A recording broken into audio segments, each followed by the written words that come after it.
قرآن آسان درس قرآن۔ الحمدللہ رب العالمین والصلاة والسلام علی سید المرسلین، اما بعد فاعوذ باللہ من الشیطان الرجیم، بسم اللہ الرحمن الرحیم۔ الصلاة والسلام علیک یا رسول اللہ وعلی آلک واصحابک یا حبیب اللہ۔ الصلاة والسلام علیک یا نبی اللہ وعلی آلک واصحابک یا نور اللہ۔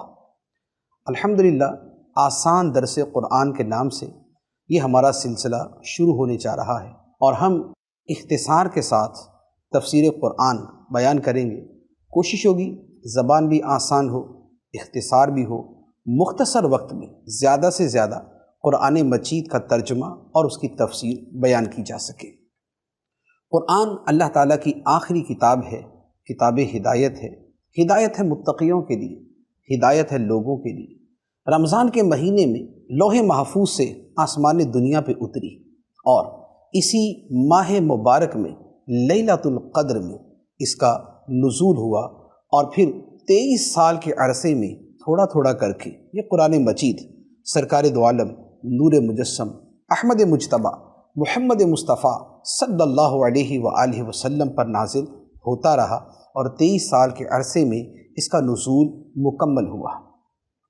علوم کی جامع، اولین و آخرین کی خبروں پر مشتمل، لوگوں کے لیے رہنمائی کی باتیں، حق و باطل کے درمیان فرق اور فیصلہ کرنے کا روشن بیان اس کتاب میں موجود ہے۔ اس کی ایک ایک صورت، ایک ایک آیت، ایک ایک سطر، ایک ایک لفظ نور ہی نور ہے، رب کا کلام ہے، کلام رب کی صفت ہے۔ اس کی عظمت و شان کی حقیقت یہ ہے کہ بیان نہیں ہو سکتی۔ اللہ تعالیٰ نے اسے ہمارے لیے نازل فرمایا تاکہ اس سے رہنمائی حاصل کریں۔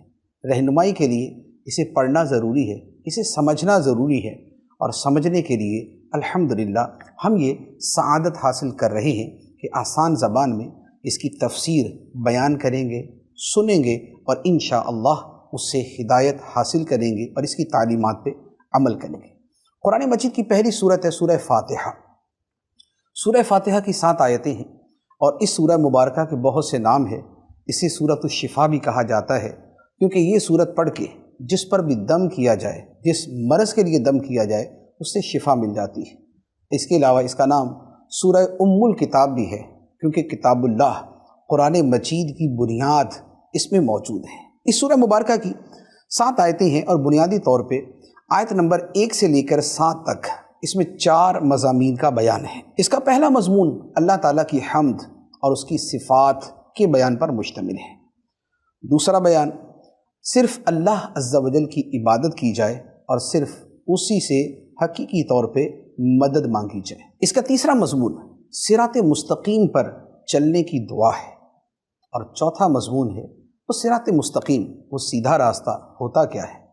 تو یہ 4 مضمون اس سورہ مبارکہ میں بیان کیے گئے۔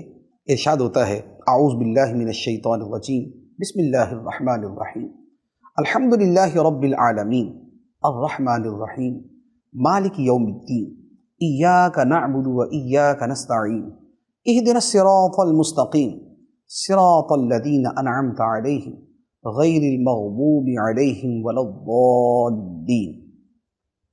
سب تعریفیں اللہ کے لیے ہیں جو تمام جہانوں کا پالنے والا ہے، بہت مہربان، رحمت والا، جزا کے دن کا مالک۔ ہم تیری ہی عبادت کرتے ہیں اور تجھ ہی سے مدد چاہتے ہیں۔ ہمیں سیدھے راستے پر چلا، ان لوگوں کا راستہ جن پر تو نے احسان کیا، نہ کہ ان کا راستہ جن پر غضب ہوا، اور نہ بہکے ہووں کا۔ تمام تعریفیں اللہ کے لیے ہیں، کیونکہ تمام چیزوں کا پیدا کرنے والا خالق، مالک، رازق، رب وہی ہے۔ یا تو بلا واسطہ تعریف اللہ ہی کے لیے ہے، اور اگر کسی شے کی تعریف کی بھی جائے، مخلوق کی تعریف کی بھی جائے، تو بالواسطہ وہ اللہ تعالیٰ ہی کی تعریف ہے کہ اس کے پیدا کرنے والے نے، اشیاء کے، مخلوق کے پیدا کرنے والے نے ایسا بنایا کہ اس کی تعریف کی جائے۔ اس کی شان فیاں بیان فرمائی، تمام جہانوں کا پالنے والا، آسمان و زمین، عرش و فرش، شرق و غرب، جن و انسان، فرشتے اور جملہ مخلوقات، اور اس کے علاوہ وہ تمام جہان کہ جنہیں ہم نہیں جانتے، اور وہ جہان کہ جسے ہم جانتے ہیں، ان سب کا رب، سب کا مالک، سب کا آقا، سب کو پالنے والا، سب کو اپنی شان ربوبیت سے فیض دینے والا اللہ تعالیٰ ہے۔ اور اس کی شان ہے کہ بہت مہربان ہے، بڑی رحمت والا ہے۔ اس کی رحمتوں کی بارشیں چھما چھم ہر آن برس رہی ہیں۔ ہم سر سے لے کر پاؤں تک رحمت الہی اور نعمت الہی کے دریا میں ڈوبے ہوئے ہیں۔ پھر اس کی شان یہ ہے کہ وہ روز جزا کا مالک ہے۔ اس نے ہمیں اگر نعمتیں عطا فرمائی تو ان کا حساب بھی لے گا، اور ان کا حساب جس دن لے گا وہ یوم جزا ہے، وہ یوم الدین ہے، وہ بدلے کا دن ہے۔ اس دن پوچھ گچھ کرے گا اور ہم سے وہ دریافت فرمائے گا کہ تم نے ان نعمتوں کو کیسے استعمال کیا، کہاں سے حاصل کیا، میرے حکم کے مطابق استعمال کیا یا اس کے برخلاف استعمال کیا۔ روز جزا کا مالک ہے۔ اس کے بعد بندہ اپنے رب کی طرف متوجہ ہو کے عرض کرتا ہے، ہمیں سکھایا گیا کہ اپنے رب کی بارگاہ میں یوں کہو، اے مولا ہم تیری ہی عبادت کرتے ہیں۔ عبادت کیا ہے؟ عبادت نام ہے اس چیز کا کہ بندہ اللہ تعالیٰ کو معبود حقیقی سمجھتے ہوئے، اسے مستقل بذات سمجھتے ہوئے، اسے واجب الوجود سمجھتے ہوئے، اور اپنی عبودیت کا اعتراف اور اقرار کرتے ہوئے اس کی بندگی کرے۔ اب اس اعتقاد کے ساتھ جو بھی کیا جائے گا وہ عبادت میں شمار ہوگا۔ تو ہم تیری ہی عبادت کرتے ہیں اور تجھ ہی سے مدد مانگتے ہیں، تجھ ہی سے مدد مانگتے ہیں، کیونکہ حقیقی مدد کرنے والا اللہ تعالیٰ ہی ہے۔ دنیا میں کوئی اگر کسی کی مدد کرتا ہے، اولاد ماں باپ کی مدد سے جوان ہوتی ہے، اور بوڑھے ماں باپ کے لیے جوان اولاد سہارا بنتی ہے۔ دنیا کے بیسیوں کاموں میں بلکہ لاکھوں کاموں میں ہمیں ایک دوسرے کی مدد کی حاجت رہتی ہے، لیکن ان ساری حاجتوں کے پیچھے جو حاجت روا اور جو مشکل کشا ہے وہ رب کی ذات ہے، کیونکہ اسی رب نے ہی اختیار دیا، اسی رب نے ہی یہ تصرف کی طاقت عطا فرمائی کہ جس کی وجہ سے ہم ایک دوسرے کی مدد کر سکتے ہیں۔ پھر یہ مدد کرنا ظاہری اسباب کے اعتبار سے ہو یا ظاہری اسباب نہ ہو۔ ظاہری اسباب کے اعتبار سے تو یہ ہے کہ میں کسی سے کہوں کہ مجھے پانی پلا دو تو مجھے پانی پلا دو، اور ظاہری اسباب سے ہٹ کر یہ ہے کہ میں کسی اللہ کے نبی یا ولی سے عرض کروں کہ میں پیاسا ہوں اور اس جنگل میں اور اس جگہ پہ پانی نہیں، آپ میرے لیے پانی مہیا کر دیں، تو وہ بطور کرامت اور بطور معجزہ کے پانی مل جائے۔ تو یہ جو مدد ہے یہ مدد بھی رب کی عطا سے ہے۔ قرآن مجید میں حضرت عیسیٰ علیہ السلام کا بیماروں کو شفا یاب کرنا، کوڑیوں کو شفا دینا، اندھوں کو بینا کرنا مذکور ہے، لیکن کیسے؟ اللہ کے اذن سے، اللہ کی اجازت سے۔ قرآن مجید کے اندر جبرائیل امین علیہ السلام کا حضرت مریم سے یہ کہنا موجود ہے کہ میں تیرے رب کا بھیجا ہوا ہوں تاکہ تجھے بیٹا عطا کروں، لیکن بیٹا دینا کام کس کا؟ رب کا ہے، لیکن جبرائیل امین علیہ السلام واسطہ بنے، وسیلہ بنے۔ قرآن مجید میں حضرت عاصم بن برقیہ رضی اللہ تعالی عنہ کی مدد کرنے کا تذکرہ موجود ہے کہ تخت بلقیس چند لمحوں کے اندر ملک یمن سے دربار سلیمان میں پہنچا دیا۔ یہ کرامت تھی اور یہ مدد تھی ما فوق الاسباب، اسباب سے ہٹ کر، اسباب سے ماورا ہو کے، لیکن یہ مدد کیا تھی؟ ھذا من فضل ربی، یہ میرے رب کے فضل سے ہے۔ تو لہٰذا اصل جو مستعان حقیقی ہے، جو حقیقی مددگار ہے، وہ اللہ تعالیٰ ہے، اور بقیہ جتنے بھی ہیں، خواہ وہ ظاہری اسباب کے اعتبار سے ہیں یا ظاہری اعتبار سے ہٹ کر ہیں، وہ سارے کے سارے اللہ کی مدد کے مظاہر ہیں۔ وہ اللہ کے دیے ہوئے اختیار سے مدد کرتے ہیں۔ اس کے بعد رب کی بارگاہ میں دعا ہے، اے میرے مولا، اے ہمارے رب، ہمیں سیدھے راستے پر چلا، صراط مستقیم، جو صحیح عقیدے کا راستہ ہے، جو جنت کا راستہ ہے، جو نبیوں کا راستہ ہے، جو نبی پاک علیہ السلام کے صحابہ کا راستہ ہے۔ اے مولا، ہمیں اس سیدھے راستے پر چلا۔ وہ راستہ کیسا ہے؟ فرمایا راستہ ان کا جن پر اے مولا تو نے انعام کیا۔ انعام کن پہ ہے؟ نبیوں پہ ہے، صدیقوں پہ ہے، شہیدوں پہ ہے، صالحین پہ ہے، جنہیں ہم اولیاء کہتے ہیں۔ تو گویا جو نبیوں کا راستہ ہے، جو ولیوں کا راستہ ہے، جو بزرگان دین کا راستہ ہے، جو سلف صالحین کا راستہ ہے، جو غوث اعظم کا راستہ ہے، جو خواجہ معین الدین چشتی اجمیری کا راستہ ہے، جو خواجہ بہاؤالدین نقشبند کا راستہ ہے، اور جو اولیاء کرام کا اور ائمہ مجتہدین کا راستہ ہے، یہ انعام یافتہ بندے ہیں، ان کا راستہ صراط مستقیم ہے، اور اس پہ چلنے کی ہم دعا کرتے ہیں۔ اور اس پر چلنے کے لیے یہ بھی ضروری ہے کہ جو گمراہوں کا راستہ ہے اور جو اللہ کے غضب کے شکار لوگوں کا راستہ ہے، اس سے بچ کر چلیں، اس سے پناہ بھی مانگیں۔ مغضوب علیہم، جن پر غضب ہوا، یہ کون ہیں؟ تو حدیث مبارک میں فرمایا یہودی ہیں، اور جو بھٹکے ہوئے ہیں، گمراہ ہیں، وہ کون ہیں؟ حدیث میں فرمایا عیسائی ہیں۔ اور علماء نے اس کے مزید معنی بھی بیان فرمائے کہ مغضوب علیہم، غضب کا شکار لوگ وہ ہیں جو بد عمل ہیں، جن کے عمل اچھے نہیں، اور بھٹکے ہوئے لوگ وہ ہیں جن کا عقیدہ خراب ہے، جو بد عقیدہ ہے۔ تو بد عقیدہ سے بچنا، بد عمل سے بچنا، کافروں کی صحبت سے بچنا، یہ ضروری ہے صراط مستقیم پانے کے لیے۔ اس کے آخر میں آمین کہنا نبی پاک صلی اللہ تعالیٰ علیہ وآلہ وسلم کا طریقہ رہا ہے۔ یہ سورہ فاتحہ شریف ہے، اس پر بہت تفصیل سے کلام ہم کر سکتے ہیں، لیکن بات وہی ہے کہ اختصار ملحوظ ہے، اس لیے اتنے ہی میں اس کی تفصیل بیان کی جاتی ہے۔ قرآن آسان درس قرآن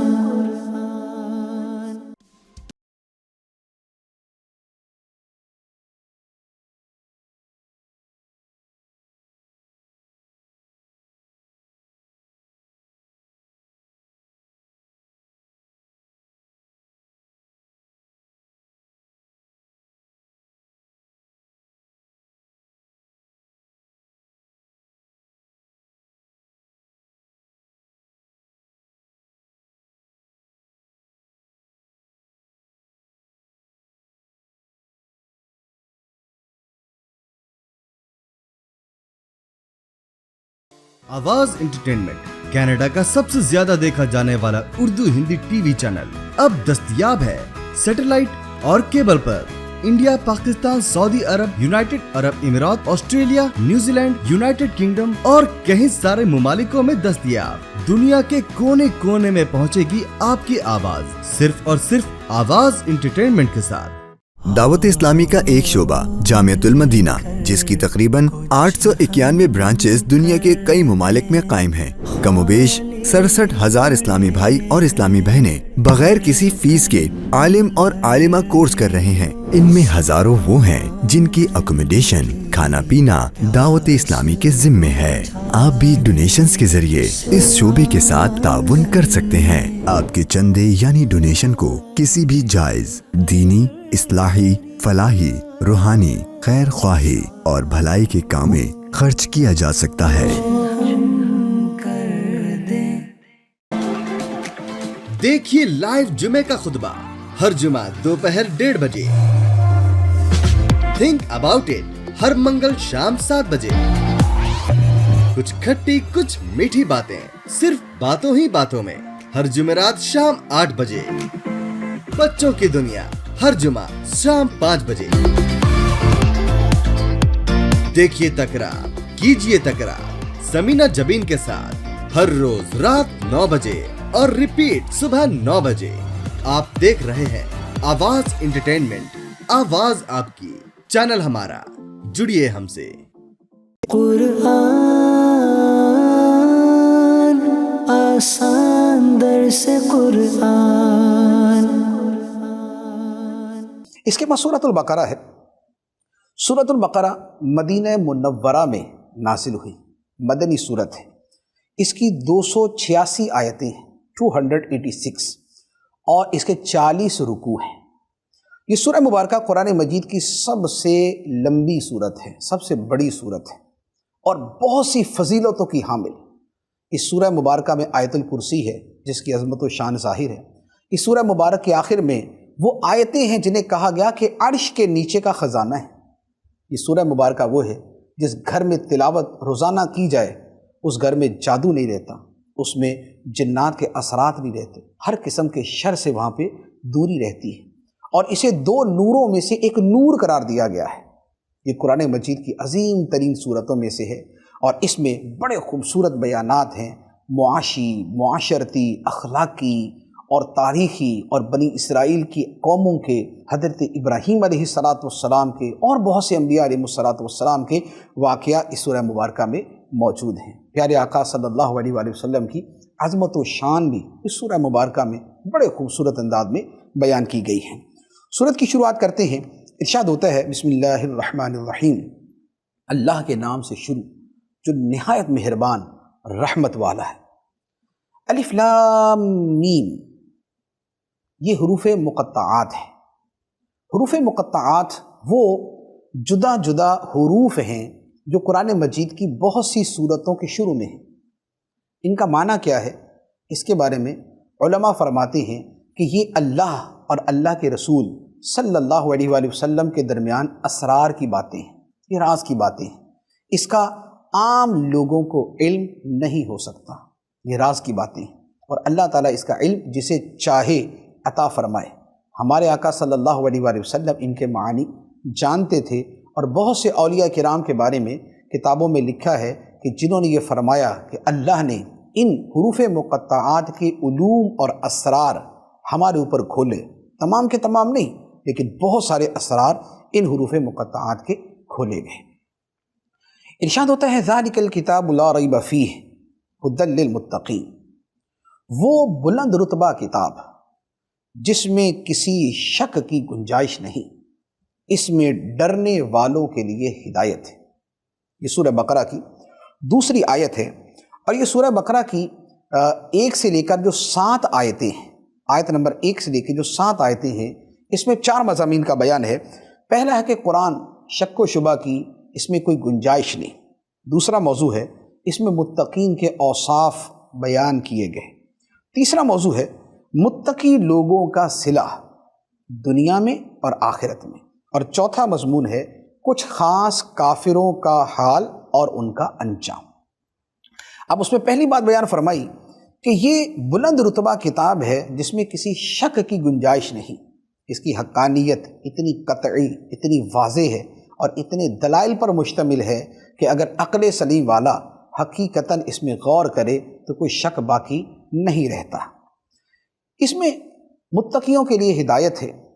قرآن تو ہدایت ہے سارے انسانوں کے لیے، یہاں فرمایا متقیوں کے لیے۔ مطلب یہ ہے کہ ہدایت آئی تو سب کے لیے ہے، لیکن اس سے فائدہ اٹھانے والے متقین ہیں۔ تو جنہوں نے فائدہ اٹھانا ہے یہاں پر خاص ان کا تذکرہ کیا۔ ان متقین کے اوصاف کیا ہیں؟ فرمایا الذین یؤمنون بالغیب ویقیمون الصلاۃ ومما رزقناہم ینفقون، وہ لوگ جو بغیر دیکھے ایمان لاتے ہیں اور نماز قائم کرتے ہیں اور ہمارے دیے ہوئے رزق میں سے کچھ ہماری راہ میں خرچ کرتے ہیں۔ والذین یؤمنون بما انزل الیک وما انزل من قبلک وبالآخرۃ ھم یوقنون، اور وہ ایمان لاتے ہیں اس پر جو اے حبیب تمہاری طرف نازل کیا گیا اور جو تم سے پہلے نازل کیا گیا، اور وہ آخرت پر یقین رکھتے ہیں۔ یہ اوصاف بیان فرمائے متقیوں کے، وہ بن دیکھے ایمان لاتے ہیں۔ خدا کو دیکھا نہیں، خدا پر ایمان ہے۔ جنت کو دیکھا نہیں، جنت پر ایمان ہے۔ پچھلے نبیوں کو دیکھا نہیں، ان پر ایمان ہے۔ فرشتوں کو دیکھا نہیں، فرشتوں پر ایمان ہے۔ آخرت کو دیکھا نہیں، آخرت پر ایمان ہے۔ وہ بغیر دیکھے ایمان لاتے ہیں، اور وہ نماز قائم کرتے ہیں۔ نماز پڑھنا متقیوں کا بنیادی وصف ہے۔ ولی وہی ہوتا ہے جو متقی ہو، اور متقی وہی ہوتا ہے جو نماز قائم کرنے والا ہو۔ اس کا مطلب یہ ہوا کہ نماز نہ پڑھنے والا کبھی ولی نہیں ہو سکتا، کیونکہ نماز نہ پڑھنے والا متقی نہیں ہو سکتا، نماز چھوڑنے والا متقی نہیں ہو سکتا، اور جو متقی نہیں وہ ولی نہیں ہو سکتا۔ تو لہٰذا کبھی کسی بندے کو دیکھیں کہ ولایت کے دعوے کرتا ہے لیکن نماز نہیں پڑھتا تو سمجھ جائیں کہ یہ ولی نہیں ہو سکتا، کیونکہ قرآن نے جو وصف بیان کیا وہ اس میں پایا نہیں جاتا۔ اور نماز قائم کرنے کا مطلب کیا ہوتا ہے؟ ظاہری باطنی سارے آداب کو پیش نظر رکھتے ہوئے نماز پڑھنا۔ ظاہری آداب جو نماز کی ظاہری سنتیں ہیں ان کو پورا کرنا، باطنی آداب کہ ظاہر کے ساتھ دل بھی اللہ کی بارگاہ میں جھکا، دل بھی خدا کی بارگاہ میں سجدہ کرے، تلاوت کریں تو دل میں اترے، رکوع کریں تو خود جھک جائیں، اور سجدے میں جائیں تو دل بھی خدا کی بارگاہ میں جھکا دیں، اتحیات پڑھیں تو خدا کی حمد و ثنا کے اندر ڈوب جائیں، درود پڑھیں تو آقا کریم علیہ الصلوۃ والسلام کی محبت میں ڈوب کر درود پڑھیں۔ یہ نماز وہ ہے جسے کہا جائے گا کہ یہ نماز قائم کرنے والا ہے۔ پھر فرمایا اور ہمارے دیے ہوئے میں سے کچھ ہماری راہ میں خرچ کرتے ہیں، زکوٰۃ کی صورت میں، صدقات کی صورت میں خرچ کرتے ہیں، اور کچھ خرچ کرتے ہیں۔ اس کا مطلب یہ ہوا کہ اللہ کی راہ میں سارے کا سارا مال نہ دے دیا جائے کہ بندہ بعد میں پریشان ہو جائے، گھر کا خرچہ نہ چلے، اپنے گھر میں لڑائیاں ہو، خود بعد میں بھیک مانگنا شروع کر دے۔ نہیں، کچھ خرچ کرتے ہیں، اتنا خرچ کرتے ہیں کہ دوسرے کا بھی بھلا ہو جائے اور خود بھی حالت اطمینان میں رہے۔ ہاں، کسی کا مرتبہ ایسا بلند ہے کہ سارا خرچ کر کے بھی اس کا توکل بڑا اعلیٰ ہے اور رب پہ بھروسہ بڑا شاندار ہے، تو اس کے لیے حکم جدا ہے، جیسے صدیق اکبر رضی اللہ تعالیٰ عنہ نے کیا۔ لیکن ہم جیسے لوگوں کے لیے یہی ہے کہ جو خرچ کرے تو ساتھ میں اپنے لیے، اپنے بچوں کے لیے بچا بھی لیں تاکہ ہم بعد میں پریشانی میں نہ آئیں۔ اس کے ساتھ اگلا وصف متقیوں کا بیان ہوا کہ جو پچھلی کتابیں ہیں اس پر بھی ایمان، اور جو قرآن نازل کیا جا رہا ہے اس پر بھی ایمان، تورات پہ، انجیل پہ، زبور پہ۔ حضرت ابراہیم علیہ السلام پہ صحیفے اترے، موسیٰ علیہ السلام پہ صحیفے اترے، شیس علیہ السلام پہ صحیفے اترے، اور جن نبیوں پر بھی صحیفے اترے، ان سب پر ایمان، اور قرآن پر بھی ایمان۔ لیکن قرآن پر ایمان یہ ہے کہ اس کا ایک ایک لفظ جو ہمارے سامنے موجود ہے رب نے یہی نازل کیا، جبکہ پچھلی کتابوں کا معاملہ یہ ہے کہ بہت سی کتابوں کا ہمیں پتہ ہی نہیں کون سی تھی، لیکن ہمارا یہ ایمان ہے کہ خدا نے اتاری تھی۔ اور جو موجود ہے اس وقت بائبل کے نام پہ، تورات، انجیل، زبور کا مجموعہ، اس کے بارے میں یہ ہے کہ اس میں رب کا کلام ہے، لیکن ساتھ میں اضافے بھی ہیں، ساتھ میں ان لوگوں کی تحریفیں بھی ہیں۔ تو لہذا ہمارا ان پر ایمان ہے کہ جو ان میں رب کا کلام ہے ہم اسے مانتے ہیں، اور جو اضافے ہیں ہم اسے مسترد کرتے ہیں۔ تو ہمارا ایمان ان پر اس اعتبار سے۔ پھر قرآن پر ایمان یہ بھی ہے کہ ایمان بھی ہے اور یہ بھی ہے کہ اس پہ عمل بھی کرنا ہے۔ پچھلی کتابوں میں جو ایمانیات ہیں اس پر تو عمل ہے، لیکن جو اس کی شریعت کے احکام ہیں اس میں جو عمل ہوگا وہ ہماری شریعت کو دیکھنے کے ساتھ ہوگا کہ ہماری شریعت، دین اسلام، اس کے بارے میں کیا کہتا ہے۔ تو فرمایا کہ وہ پچھلی کتابوں پہ ایمان رکھتے ہیں متقی لوگ، اور قرآن پہ ایمان رکھتے ہیں، اور آخرت پہ یقین رکھتے ہیں۔ اب ان کا صلہ کیا ہے؟ فرمایا اولئک علی ھدی من ربہم واولئک ھم المفلحون۔ یہی لوگ اپنے رب کی طرف سے ہدایت پر ہیں، اور یہی لوگ کامیابی حاصل کرنے والے ہیں۔ ہدایت متقیوں کو ہے، اور آخرت کی فلاح بھی متقیوں کے لیے ہے۔ اس کے بعد کافروں کے احوال بیان کیے، فرمایا ان الذین کفروا سواء علیہم اانذرتہم ام لم تنذرہم لا یؤمنون، ختم اللہ علی قلوبہم وعلی سمعہم وعلی ابصارہم غشاوہ ولہم عذاب عظیم۔ بے شک وہ لوگ جن کی قسمت میں کفر ہے ان کے لیے برابر ہے کہ آپ انہیں ڈرائیں یا نہ ڈرائیں، یہ ایمان نہیں لائیں گے۔ اللہ نے ان کے دلوں پر اور ان کے کانوں پر مہر لگا دی ہے، اور ان کی آنکھوں پر پردہ پڑا ہوا ہے، اور ان کے لیے بہت بڑا عذاب ہے۔ یہ کچھ کافروں کے حوالے سے کلام ہے کہ ویسے تو یہ ہے کہ کافروں کو دعوت اسلام دی جائے تو اس میں بہت سے اسلام قبول کر لیتے ہیں۔ نبی پاک علیہ الصلوۃ والسلام نے بہت سے کافروں کو ہی دعوت دی تھی جنہوں نے اسلام قبول کیا، لیکن کچھ ایسے تھے کہ جن کے بارے میں فرمایا کہ ان کی قسمت میں کفر ہے۔ قسمت میں کفر یہ نہیں کہ خدا نے لکھ دیا ہے کہ اب یہ مسلمان ہو ہی نہیں سکتے، نہیں، بلکہ ان لوگوں کا جو عناد ہے، جو ہٹ دھرمی ہے، جو سرکشی ہے، جو حق کا مقابلہ کرنا ہے، جو سمجھتے بوجھتے بھی حق کو قبول نہ کرنا ہے، تو یہ ضد، یہ انانیت اور یہ استکبار جو ہے یہ ان کو اس حالت پہ لے گیا کہ اب ان کے دلوں میں ایمان داخل نہیں ہوگا۔ تو یہ ان کے اپنے اعمال اور کرتوتوں کی وجہ سے اب یہ ایسا ہو گیا کہ یہ اسلام قبول نہیں کریں گے۔ تو فرمایا کہ انہیں ڈراؤ نہ ڈراؤ، سمجھاؤ نہ سمجھاؤ، ان کے لیے برابر، ان کے لیے برابر ہے، سمجھانے والے کے لیے نہیں۔ سمجھانے والے کو تو ثواب ملے گا، دعوت اسلام دینے والے کو تو ثواب ملے گا، ہاں ان کے لیے برابر ہے، یہ قبول نہیں کریں گے۔ تو فرمایا کہ ان کے دلوں پر اور ان کے کانوں پر مہر لگی ہوئی، دل قبول نہیں کرتے، کان سنتے نہیں، آنکھوں پہ پردہ ہے، حق کو دیکھتے نہیں، اور ان کے لیے بہت بڑا عذاب ہے۔ اس کے بعد آیت نمبر 8 سے لے کر 13 تک 3 باتیں بیان ہوئی۔ پہلی بات ہے کہ ایمان لانے میں منافقوں کا حال اور منافقوں کا انجام۔ دوسری بات ہے منافقوں کا اصلاح کے نام پر فساد، نام لینا اصلاح کا اور کرنا فساد۔ اور تیسری بات ہے منافقوں کا صحابہ کرام پر اعتراض کرنا اور اللہ کا اس کا جواب دینا۔ یہ 3 باتیں یہ آیت نمبر 8 سے لے کر 13 تک بیان ہوئی۔ ارشاد ہوا وَمِنَ النَّاسِ مَن يَقُولُ آمَنَّا بِاللَّهِ وَبِالْيَوْمِ الْآخِرِ وَمَا هُمْ بِمُؤْمِنِينَ يُخَادِعُونَ اللَّهَ وَالَّذِينَ آمَنُوا وَمَا يَخْدَعُونَ إِلَّا أَنفُسَهُمْ وَمَا يَشْعُرُونَ فِي قُلُوبِهِم مَرَضٌ فَزَادَهُمُ اللَّهُ مَرَضًا وَلَهُمْ عَذَابٌ أَلِيمٌ بِمَا كَانُوا يَكْذِبُونَ۔ اور کچھ لوگ کہتے ہیں کہ ہم اللہ پر اور آخرت کے دن پر ایمان لے آئے ہیں، حالانکہ وہ ایمان والے نہیں ہیں۔ یہ لوگ اللہ کو اور ایمان والوں کو فریب دینا چاہتے ہیں، حالانکہ یہ صرف اپنے آپ کو فریب دے رہے ہیں اور انہیں شعور نہیں۔ ان کے دلوں میں بیماری ہے تو اللہ نے ان کی بیماری میں اور اضافہ کر دیا، اور ان کے لیے ان کے جھوٹ بولنے کی وجہ سے دردناک عذاب ہے۔ یہ جو بیان ہوا یہ منافقوں کا بیان کہ جو یہ کہتے تھے کہ ہم تو خدا کو مانتے ہیں، آخرت کو مانتے ہیں۔ اب بات یہ ہے خدا کو مانتے ہیں، آخرت کو مانتے ہیں، تو پھر بھی کافر۔ رب فرماتا ہے وما ہم بمؤمنین، یہ مومن نہیں ہیں، یہ مسلمان نہیں ہیں۔ کیوں؟ اس لیے کہ خدا کو مانتے ہیں، آخرت کو مانتے ہیں، لیکن محمد مصطفیٰ کو نہیں مانتے صلی اللہ علیہ وسلم۔ اللہ کے حبیب علیہ الصلوۃ والسلام کو مانے بغیر تو ایمان نہیں ہو سکتا۔ لا الہ الا اللہ کو مانے اور محمد رسول اللہ کو نہ مانے، یہ ایمان ہو ہی نہیں سکتا۔ تو فرمایا یہ ایمان والے نہیں۔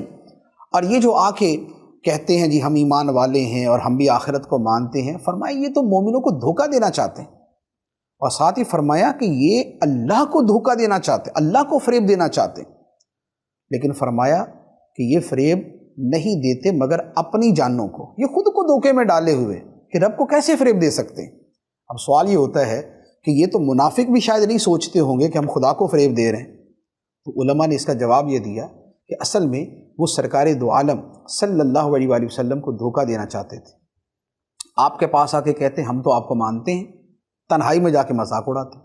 تو وہ اپنی طرف سے جو حبیب خدا صلی اللہ علیہ وآلہ وسلم کو دھوکہ دینا چاہتے تھے، اللہ تعالیٰ نے اس کے بارے میں فرمایا کہ یہ خدا کو دھوکہ دینا چاہتے ہیں، کیونکہ خدا کے رسول کا معاملہ اور خدا کا معاملہ ایک ہے۔ بخدا خدا کا یہی ہے در، نہیں اور کوئی مفر مقر، جو وہاں سے ہو یہی آ کے ہو، جو یہاں نہیں وہ وہاں نہیں۔ قرآن آسان درس قرآن۔